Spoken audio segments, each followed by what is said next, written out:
Hello, good afternoon my dear friends.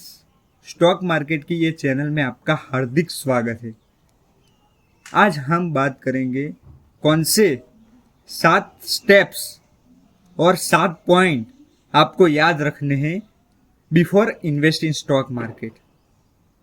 तो point number 1, invest in yourself before invest in stock market. आप में से कई लोग जॉब कर रहे हो, कई लोग बिजनेस कर रहे हो, कई लोग स्टूडेंट हो। तो आप जॉब कर रहे हो, एग्जाम्पल में ये एग्जाम्पल लेता हूँ। तो आपने उसके रिगार्डिंग पढ़ाई की होगी, मतलब एजुकेशन ली होगी। तो उसके रिगार्डिंग आपने कोई स्किल सीखी होगी। तो आप वो स्किल से आप उस तरह की जॉब कर रहे हो जिसके अंदर आपको पैसा मिल रहा है। तो उसके अंदर स्टॉक मार्केट के अंदर यही होता है कि आपको उसके अंदर इन्वेस्ट करने से पहले आपको उसके रिगार्डिंग एजुकेशन लेनी होती है। जैसे आप कई बुक्स पढ़ सकते हो, कई कोर्सेज कर सकते हो। तो ऐसा ही होता है, इन्वेस्ट करने से पहले आपको अपने आप पर इन्वेस्ट करनी पड़ती है। Point number 2, stock market is only for passive income, not for active income. हमेशा याद रखना, स्टॉक मार्केट को आप जैसे जॉब करते हो वैसे स्टॉक मार्केट के अंदर आप हर रोज इंट्राडे ट्रेडिंग करके आप पैसा नहीं बना सकते। उसके अंदर आपका पैसा जाता ही जाता है, उसके अंदर आप बर्बाद होते ही होते हो। तो स्टॉक मार्केट हमेशा लॉन्ग टाइम के लिए है। उसको आप जितने साल, जितने लंबे वक्त तक आप उसके अंदर इन्वेस्टमेंट करते रहोगे तो आपका पैसा बनता रहेगा। तो उसको हमेशा पैसिव ही रखो। आप एक्टिवली कमाते हो, जैसे जॉब करते हो, बिजनेस करते हो, तो उसमें से पैसा सबसे पहले बचाओ, स्टॉक मार्केट के अंदर डालो। कुछ टाइम के बाद आपके पास आपकी पैसिव इनकम इतनी हो जाएगी, आपको एक्टिव के लिए काम करना नहीं पड़ेगा। Point number 3, don't put those money वो are nearly needed in 3-4 years। Stock market के अंदर ऐसे पैसे मत लगाओ जो आपको नजदीक के 3-4 सालों के अंदर चाहिए। मैंने ऐसा क्यों बोला? Stock market is long time में हमेशा बढ़ने ही वाली है, लॉन्ग टाइम में। पर शॉर्ट टाइम में क्या होता है कि भाई जैसे अभी कोरोना वायरस आ गया, यूएस इलेक्शन आ गया, मोदी ने जीएसटी ला दी, डिमोनेटाइजेशन ला दी। तो इस समय मार्केट क्या होता है, सेंटीमेंट के हिसाब से चलती है। शॉर्ट टाइम के अंदर मार्केट सेंटीमेंट के हिसाब से चल रही, बराबर। पब्लिक के हिसाब से हुआ तो थोड़ी मार्केट अप जाएगी, पब्लिक के हिसाब से नहीं हुआ तो मार्केट डाउन जाएगी। लॉन्ग टर्म के अंदर मार्केट कंपनी के अर्निंग ग्रोथ पे डिपेंड होती है। जो अर्निंग बढ़ेगी तो कंपनी की ग्रोथ भी बढ़ेगी। तो ऐसे ही होता है कि आपने जब पैसे डाले, बुरी खबर आई, 3-4 साल के अंदर आपके पैसे डाउन हो जाए तो आप डाउन पैसे कोई भी देखना नहीं चाहेगा और कोई भी देख के खुश नहीं होगा। तो स्टॉक मार्केट के अंदर तीसरा रूल यही है कि जो पैसा आपको नजदीक के अंदर चाहिए वो कभी आप स्टॉक मार्केट के अंदर मत डालो। Point number 4, never taken a loan and put money into the stock market. Stock market के अंदर कभी लोन लेके पैसा मत डालो। मैंने अभी ही बात की कि स्टॉक मार्केट बहुत वॉलेटाइल होती है, कभी ऊपर जाती है, कभी नीचे जाती है। तो आपने उस समय जब इन्वेस्ट कर दिया, जिस समय कंडीशन बहुत अच्छी है, मतलब बहुत मार्केट पीक पर हो, सब पैसे के भाई स्टॉक मार्केट के अंदर पैसे लगाओ, पैसे बनते हैं।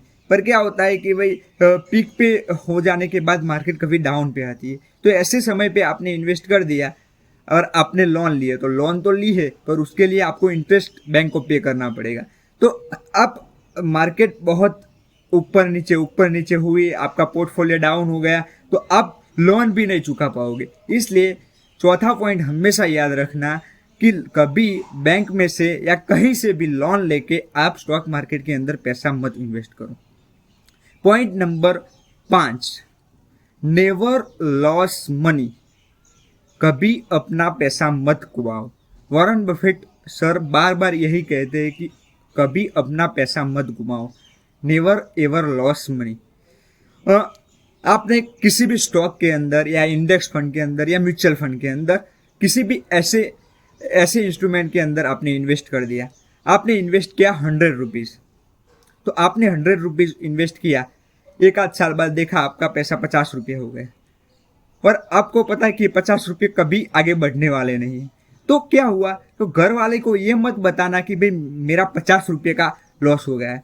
तो आपको 50 रुपये से 100 रुपये तक पहुंचने के लिए आपको 100% गेन करना पड़ेगा, मतलब 100% ज्यादा कमाना पड़ेगा, मतलब पैसा डबल कमाना पड़ेगा। तो यही बात है कि ऐसे इंस्ट्रूमेंट में कभी इन्वेस्ट मत करो जिसके अंदर आपका पैसा लॉस होने की संभावना हो। शॉर्ट टर्म में ऐसा हो सकता है कि वो ऊपर नीचे हो, उसके लिए आपने बहुत ज्यादा स्टडी भी की हो। तो पॉइंट नंबर 6, इन्वेस्टमेंट की दुनिया में सबसे बड़ा मिथ ये है कि high risk is high return. It is the biggest myth of investment दुनिया। मैं आपको एक एग्जांपल देता हूँ कि मैं आपको 1 करोड़ रुपया दूंगा, आप पाकिस्तान की बॉर्डर पे जाके आओ, तो आप कब भाई 1 करोड़ रुपया मिलने वाला है तो मैं पाकिस्तान की बॉर्डर पे जाके आता हूँ। फिर मैं बोला कि भाई आप 200 मीटर जाके आओ, मैं आपको 5 करोड़ देता हूँ।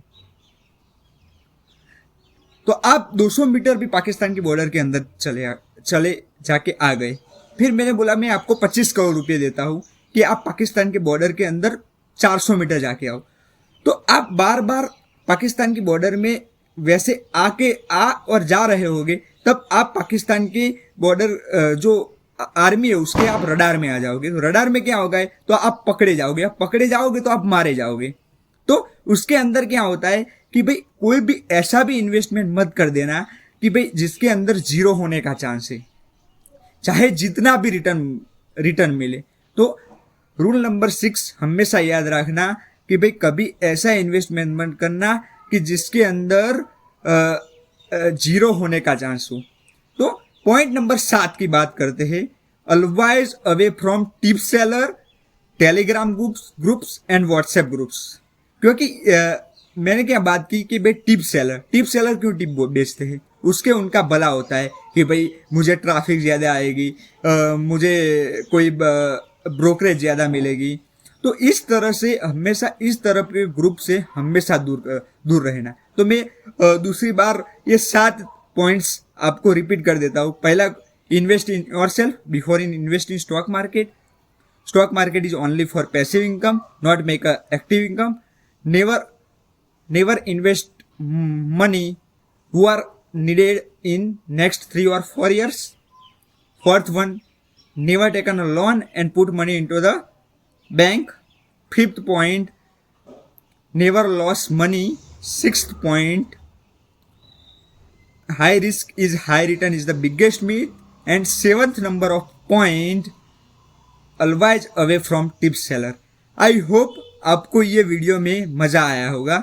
लॉट्स ऑफ थैंक यू, देखते रहिए और खुशियां बांटते रहिए। Thank you so much.